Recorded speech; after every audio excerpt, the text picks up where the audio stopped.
Here is how Kevin Beets embarrassed Tony Beets, starting with a perilous wash plant gamble and ending with a jaw-dropping $36,000 score. Schnabel Park.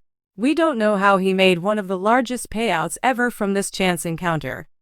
Caden Foote, a young miner from an old mining family, was one of several new faces that Kevin brought in to help him achieve his lofty ambitions. The night shift was thrust upon Caden without warning after he had hardly been on the crew for 2 weeks. He was supposed to keep the entire enterprise going by himself. There was no one to call for help or a second opinion. It was just him, the plant, and whatever else was hiding in the shadows. It was entirely Caden's fault if things went wrong. Until the morrow, no one would be available to lend a hand. Feeling a bit anxious about it. The darkness prevents you from seeing for half of your shift. Also, I'm completely alone. I am completely alone and cannot rely on anyone for guidance or assistance. This area is home to a wide variety of species. Since no one will be able to locate you until morning, if something were to happen to you out here at night, you should simply maintain a vigilant watch and ensure your safety. Naturally, something went wrong. The pay dirt was piling up on the conveyor belt and it finally gave way. Everything that had been accomplished that night was suddenly at stake. Because of the potential loss of thousands of dollars, Caden had to shut down the facility, which wasted their important hours. The day shift showed up to a total and utter catastrophe by morning. The hopper is jammed with tons of dirt, and the conveyor belt is in dire need of repair. This wasn't an insignificant issue. It was the worst nightmare ever. I am very grateful. Upon inspecting the feeder, I noticed that the drive wheel was in motion but the belt was not. Take a look. The 12-ton cocaine dig was a horrible ordeal that nobody enjoyed. However, the comm leader wasted no time getting down to brass tacks and getting things done. Standing around moaning wouldn't solve anything, as he had dealt with breakdowns like this before. Then he set out to work, armed with his equipment. Every second that he squandered cost the squad precious gold, and they were counting on him. Time was money in this industry, and they were both too busy to waste it. It was far from a straightforward repair. The damage was more worse than they had anticipated when they examined it more closely. There were certain pieces that were totally worn out.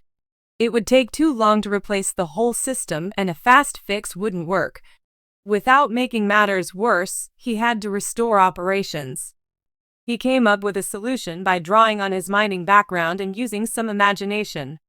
In order to make sure everything could withstand the pressure, he and his colleagues repaired the damaged part and strengthened any weak points. It wasn't an ideal solution, but it served to maintain progress. After turning the machine back on, they could tell it was back in operation the second they saw the belt turning again. It was too late to stop the harm from occurring. Lost time equaled hours of labor. Additionally, time is money when it comes to mining. There was no way to fall behind. Harder effort was required for a successful recovery. Longer shifts with minimal breaks and no room for error. Even though his crew was completely drained, they had to persevere. Quicker action and more efficient use of time were necessities if they wished to maintain their lead. Despite the overwhelming odds, he remained steadfast in his belief in his strategy. Although it is not my responsibility that it failed, I do feel a twinge of guilt that everyone else had to shovel it out while I was spared. It's par for the course. After that, the outcomes began to trickle in. They extracted $36,000 worth of gold in only 1 week, which is 4 times the amount they mined the week before. His unexpectedly large output surprised everyone. Now the numbers confirmed his method was correct. 70 to 84.621, 3,050. The exhaustion, the long hours, and the unrelenting pace had all been worthwhile. Keeping up wasn't enough for him. He had made a break for it. Parker and Tony had been observing, likely anticipating that the scheme would be unsuccessful. His operation, however, was gliding effortlessly past them. Nobody could have foreseen how much more quickly, efficiently, and smoothly everything would be going. Kevin had become more than simply another floundering miner. He was in the vanguard. When exactly did Kevin get the courage to stand up for what he thought was right? Did it not? Tony Beets, the patriarch of the Beets family, established a prosperous gold mining company. Striking a balance between work and an unwavering determination to keep going, Tony was every bit as tough as he appeared. The center of it all was his son Kevin's upbringing. The din of heavy gear, the grind of long hours, and the weight of expectation on his shoulders. He had high expectations to carry on his father's work from an early age. And it was true for some time. Even though Kevin's talent wasn't the problem, he was already directing crews by the time he was in his late teens. He disagreed with Tony's traditional views on mining and had his own plans. The rift between them deepened as Kevin matured.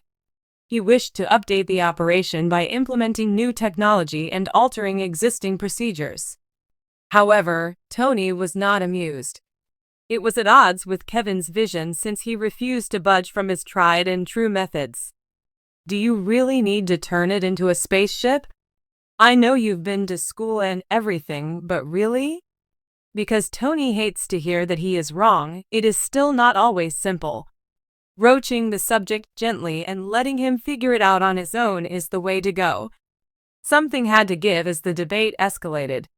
Kevin took a risk in the 14th season of Gold Rush. Leaving the family business, he went his own way. In a computer-based video conversation, Kevin clarified the situation.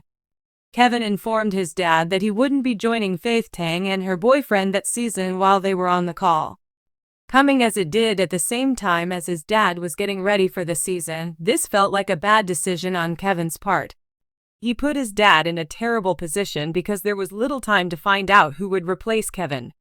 Kevin said he wants to spruce up their house and do some gardening. He seemed to be just sick of mining and ready to spend more time at home, judging by his tone. However, Tony saw this as an excuse, and he was not satisfied. He may have been irate that his son put things off until the last minute, which made his operations more difficult. Tony was left to fill in the blanks as a result of all the drama, and viewers were startled because Kevin played such a major role in wanting to preserve things within the family. Tony appointed his daughter Monica as plant manager and proceeded with the project. Leaving behind an organization that had been running for decades was a bold move for Kevin, but several applauded him for walking out of his father's shadow. Detaching wasn't a picnic. I wanted to show Kevin that I could succeed when I was alone. There is no built-in support and no identified Beets to back him up. However, reality was harsh. He had to deal with harsh weather, broken equipment, and money problems. Every obstacle seemed much more daunting without his father's financial support in the brutal mining sector. He learned something from every misstep.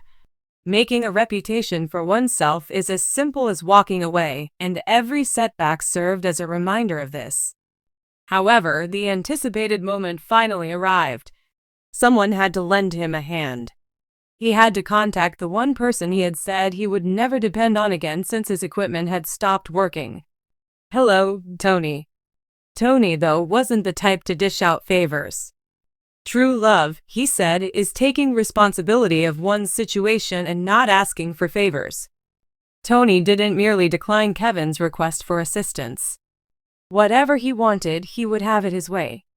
Earned it via efforts. It was about more than simply machinery. Proving a point and taking pride were at the heart of everything. In an instant, the chasm between them widened even farther. Followers of the Gold Rush were there every step of the way and had lots to say about it. A few people rallied behind Kevin, arguing that he should have the opportunity to succeed independently. Some people agreed with Tony and said he should be grateful to the system that gave him his start. It was clear, nevertheless, of one thing. There was more at stake than a simple disagreement in the workplace.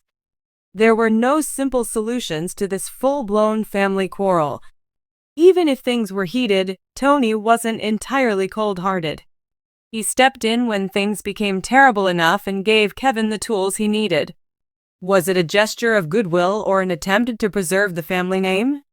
It demonstrated one thing, but nobody truly understood. Tony cared for his son's achievement, even though he showed it in a tough way, regardless of how frequently they argued. Then the unexpected turn of events occurred. Kevin combined forces with Schnabel. Indeed, Tony's most formidable rival.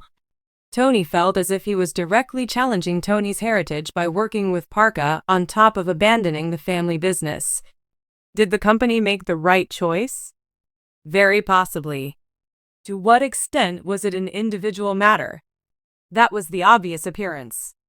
No one ever says it's easy to leave behind loved ones, but Kevin was hell-bent on proving himself. Leaving didn't imply leaving everything behind, though. Because eventually your history will find a way to catch up with you.